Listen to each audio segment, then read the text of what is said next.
So what's up mga pedal? Magandang gabi po sa ating lahat. It's my first time pong gumawa ng video ng gabi. At dahil po umuulan ngayong mga nagdaang araw at hindi po tayo makapag-bike, ay bumili po tayo ng isang helmet, bike helmet, pero hindi pa po natin magamit.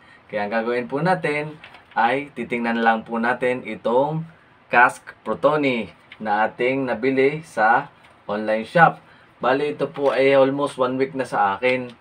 Ay unfortunately po ay hindi po tayo makapag-bike dahil nga po may mga bagyong dumaan, halos ilang bagyo na, dalawa, may parating pa daw po. Pero itry po natin ito magamit once na gumanda at maging maayos na po ang panahon.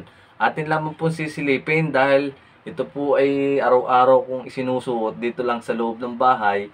At para ma-feel ko po kung ano po yung pakiramdam ng may ganitong klaseng helmet. At kahit po ito ay OEM ng isang Kask Protoni, pero almost the same naman po ang design at saka feature. May mga konti lamang pong pagkakaiba or siguro po sa quality dahil alam nyo naman po ang Kask ay napakamahal.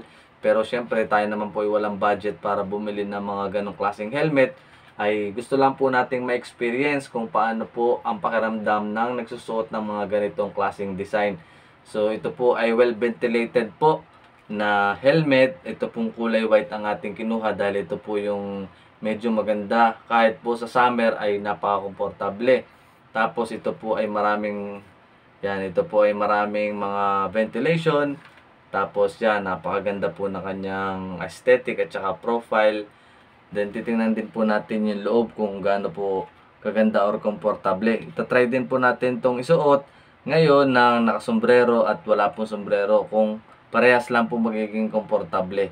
Bali ito po yung first time nating magkaroon ng ganitong klaseng design dahil medyo matagal-tagal na rin po yung ating Spider na ginagamit, halos magre-retire na.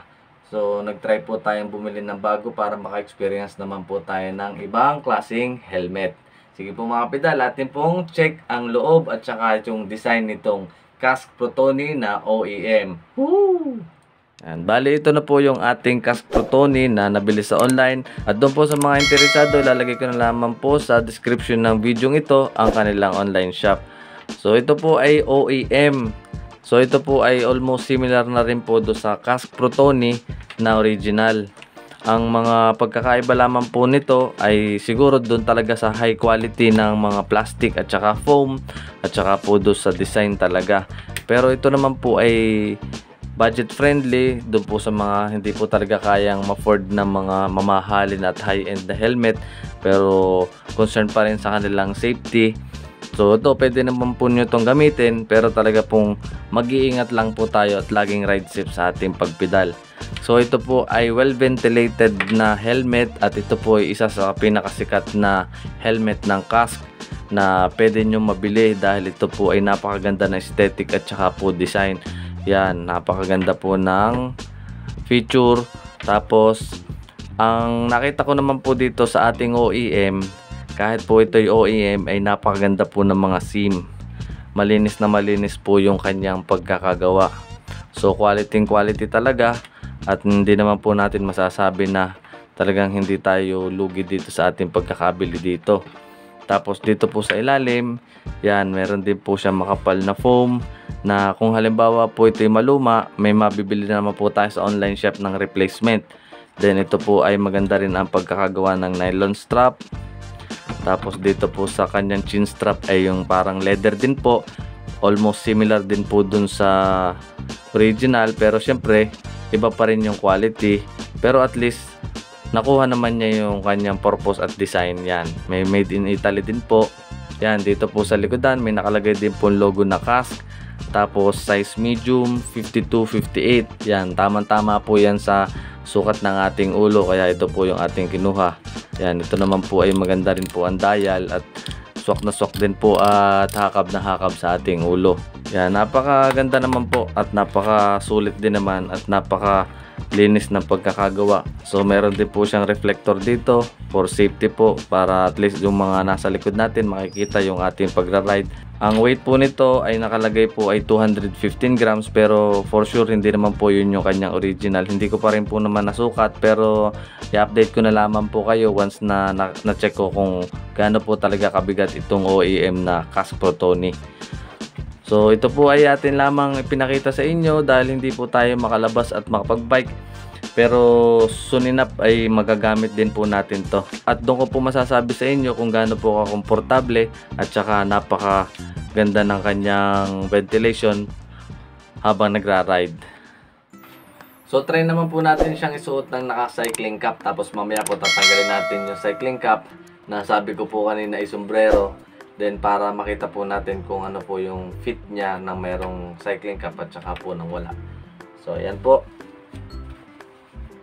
Yung atin po mga cycling cap mga luma na din.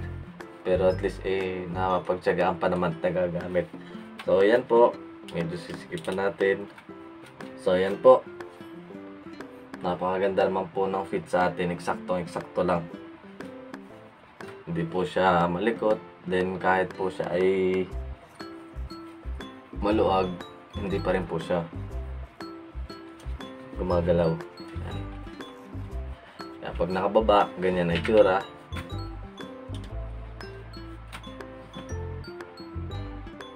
Tapos pagka po nakataas, yan. So try din po natin tong isuot ng walang cycling cap para makita rin po natin kung ano po yung itsura niya. Ay, wala na po tayong buhok eh. Pasensya na po. Yan. So sa tingin ko po itatry ko din po ito ng wala munang cycling cap para at least yung feel ng ventilation ay may experience natin. Yan. Kita nyo naman po, napakaganda po ng fit niyan. Saktong-sakto sa atin. Tapos ito pong strap, ito pong leather chin strap, yan. Sakto din po yung sukat dito sa ating tenga. Yan.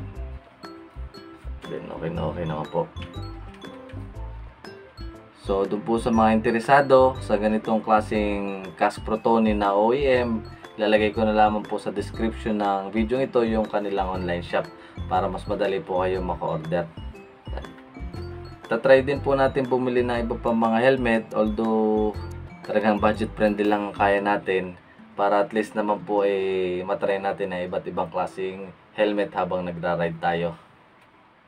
So that's it for our video for today. So sana po na-enjoy nyo po yung ating short video regarding sa ating bagong Casc Protoni. At sooner or later ay itatry po natin siyang ma-ride para sana naman po ay gumanda na ang panahon at medyo ilang araw na po, almost a week or two na halos bumabagyo kaya hindi po tayo makapag-ride. So naisipan ko lamang po mag-vlog dito ngayon para lamang po natin ito ay ma-feature. So don't forget to like, share, comment, and subscribe po sa ating YouTube channel and pakiclick na rin po ng notification bell para lagi po tayong updated sa ating mga bagong video. So hopefully gumanda na ang panahon and makapag-ride na ulit tayo para matry natin itong ating bagong Casc Protoni na OEM helmet. So hanggang dito lang po mga pedal, ride safe and kita-kits na lang po sa daan. Hanggang sa muli! Woohoo!